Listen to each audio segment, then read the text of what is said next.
Our New Testament lesson for this morning comes from the Gospel of Matthew, chapter 4, verses 1 through 11. Then Jesus was led up by the Spirit into the wilderness to be tempted by the devil. He fasted 40 days and 40 nights, and afterwards he was famished. The tempter came and said to him, "If you are the Son of God, command these stones to become loaves of bread." But he answered, "It is written, one does not live by bread alone, but by every word that comes from the mouth of God." Then the devil took him to the holy city and placed him on the pinnacle of the temple, saying to him, "If you are the Son of God, throw yourself down. For it is written, he will command his angels concerning you, and on their hands they will bear you up, so that you will not dash your foot against a stone." Jesus said to him, "Again it is written, do not put the Lord your God to the test." Again the devil took him to a very high mountain and showed him all the kingdoms of the world and their splendor. And he said to him, "All these I will give you, if you will fall down and worship me." Jesus said to him, "Away with you, Satan, for it is written, worship the Lord your God and serve only him." Then the devil left him, and suddenly angels came and waited on him. This is the word of God for the people of God.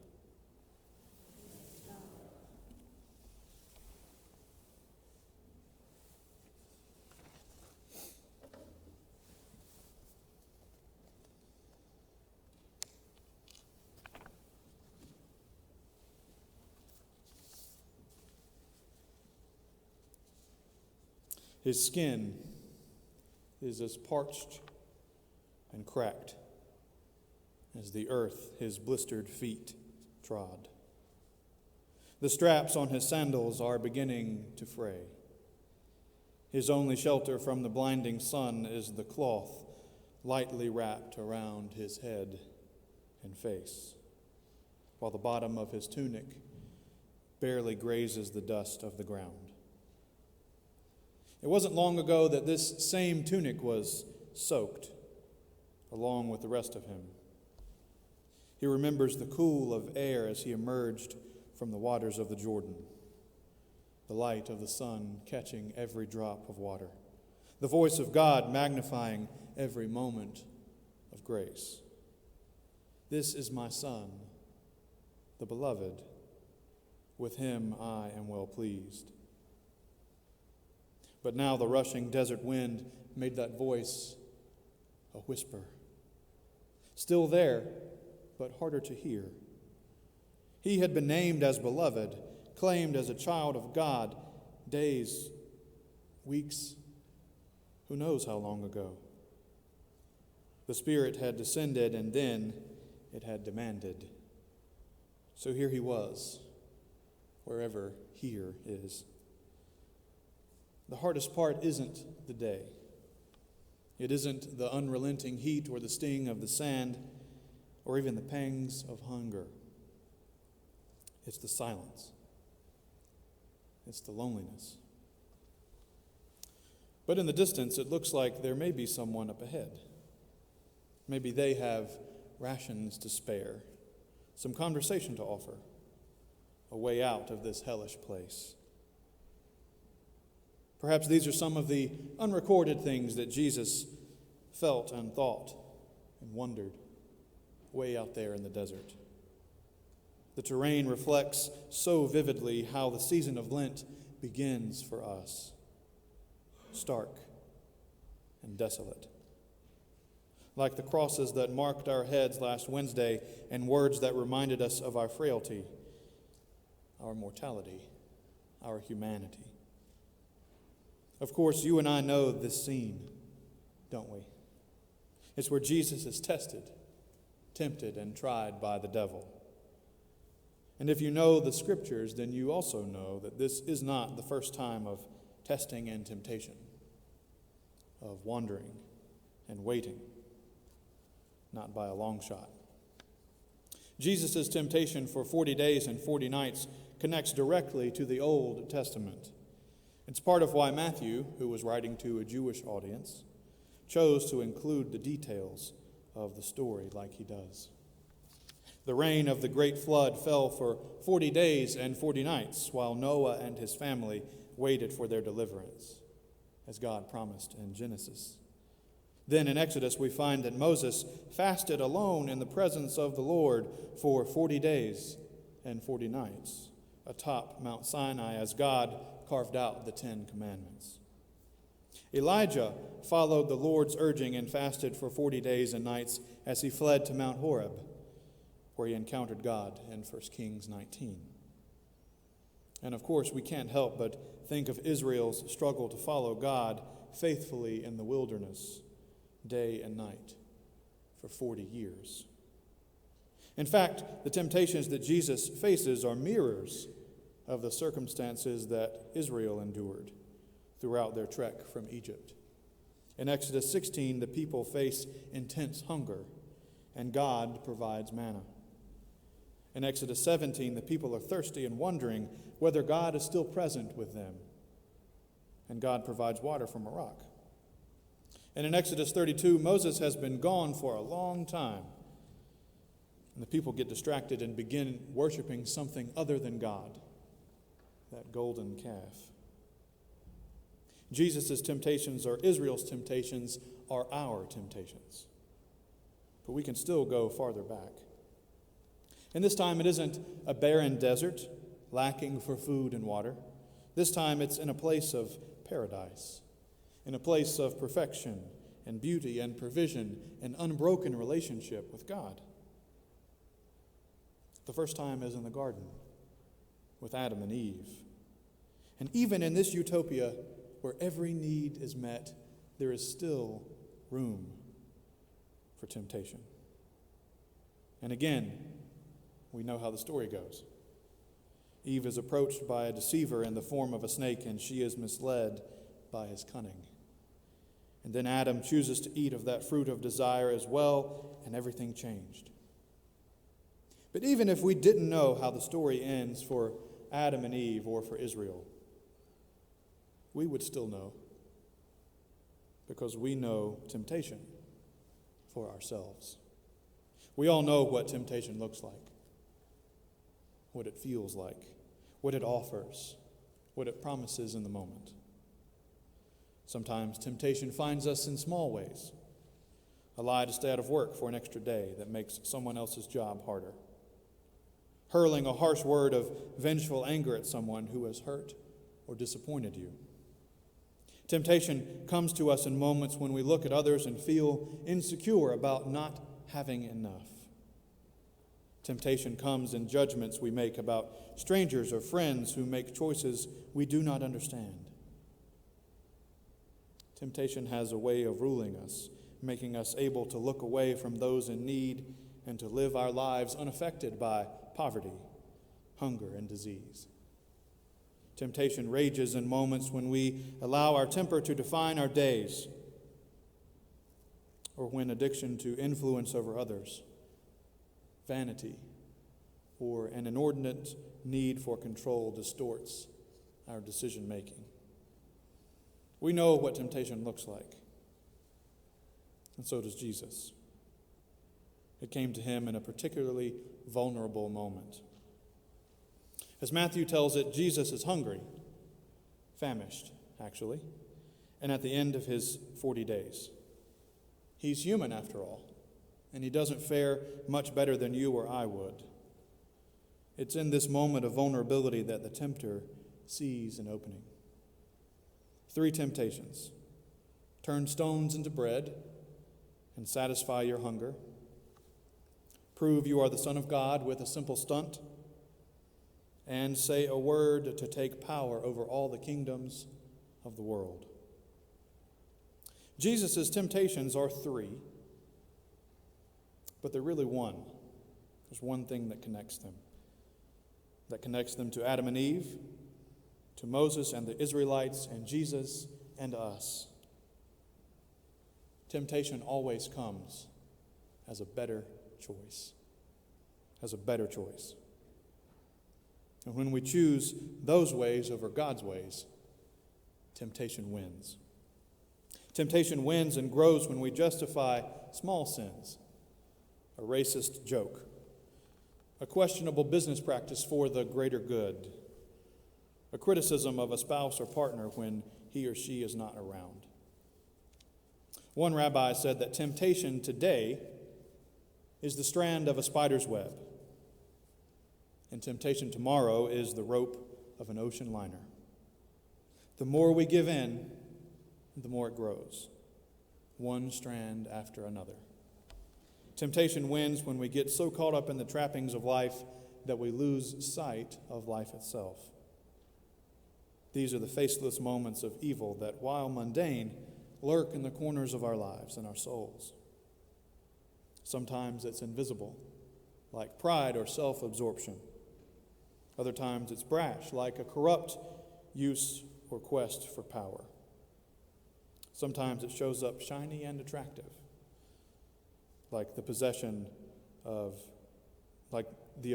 possession and excess, as parasitic promises of prosperity slowly eat away at our lives, our families, and our love for God. I think this passage is one of the most relatable points for us to recognize our own selves, our own plights and our own problems, and the personhood of Jesus. We don't know what it's like to be transfigured by the glory of God. And we don't have the ability to turn stones into bread. We don't have the power to open blinded eyes or to raise the dead. But we do know loneliness. We do know wilderness. And we do know temptation. So does Jesus. He knows the heartache of solitude. He knows the struggle of putting one foot in front of the other in a nearly impossible spot, trusting God to find us there. He knows the difficulty of choosing God's ways over anything else. The temptations that we face are not so supernatural like the ones that Jesus faced, but they're no less tempting or dangerous, especially when it comes to a desire for control and power. There are many churches who know this temptation well. We long for prosperity, for security, and power that we no longer possess. We grasp for ways to return to former glory, imagining that the kingdom of heaven today exists in the mirage of the past. We can see ourselves in the ways that Israel expected the same sort of renewal from the Messiah in the first century, an age when these things were as absent as they had been during their wilderness journey. The meaning of the Messiah, the meaning of the kingdom of heaven, the meaning of Lent calls us to turn from these temptations to prosperity, security, and power, and return to God. We're called to refocus on what the better choices of life actually are. It may feel like we are wandering in the wilderness, unaccompanied and afraid, hungry and alone, sunburnt and footsore. But we aren't, because Jesus joins us there. Jesus goes to the desert because we are out there too. We've been there, or we are there, or we're on the way there. Being in the wilderness, feeling tested, facing temptation, it's all part of the human experience. It always has been, and it always will be. We can't always control the circumstances of our lives, but we can control our response. We don't have to give in to the temptations of pride or excess or power and domination or deceit and distraction. We get to choose what the better choice will be. Jesus did. He chose to trust that the Spirit who had landed on his shoulder and led him into the desert would not abandon him there. Jesus is led by the Spirit into the wilderness, but he chooses to stay there. Jesus is tempted by the devil, confronted by his own humanity, and offered a choice to give in. But he chooses to trust God no matter what. And certainly, this is not the last time that we see Jesus tempted and choosing to trust. Because we will see it again in a few weeks. Not in a sun-scorched desert, but in a cool garden in the dark of night. There, Jesus is surrounded by olive trees and temptation again. The temptation to abandon his calling, to give up his responsibility, to let this cup pass. But again, Jesus chooses to trust God, even unto death. And again, he is led to another mountain, but not a mountain where he claims earthly power. He claims instead the power of the cross. He claims the power of sacrifice, choosing again to remain faithful to God's redemptive power instead of his own human desires. Believe it or not, I think the circus has a lot to teach us about what it means to choose to trust in God. Henry Nouwen, a Jesuit scholar and spiritual writer, tells the story about some of his friends who were, at one time, trapeze artists, the flying rodellas. And one thing they told him is that there's a very special relationship between the flyer and the catcher on the trapeze. The flyer is the one who lets go, and the catcher, you might imagine, is the one who catches. And this is a very important relationship, a life-saving relationship to the flyer. Because when the flyer is swinging high above the crowd on the trapeze, the moment comes when he has to let go. He arcs out into the air, and his job is to remain as still as possible and to wait for the strong hands of the catcher to pluck him from the air. The trapeze artist told Nouwen that the secret is the flyer must never try to catch the catcher. The flyer does nothing, and the catcher does everything. The flyer must never try to catch the catcher. The flyer, suspended in the air in complete vulnerability, must wait in absolute trust. The flyer has to be still and know that there is someone to catch him. He must wait and trust. A flyer must fly, a catcher must catch, and the flyer must trust with outstretched arms that his catcher will be there for him. And Nouwen also offers these words for us in the midst of temptation. Remember that you are the beloved child of God, and God will be there when you make your long jump. Don't try to grab. Know that God will catch you.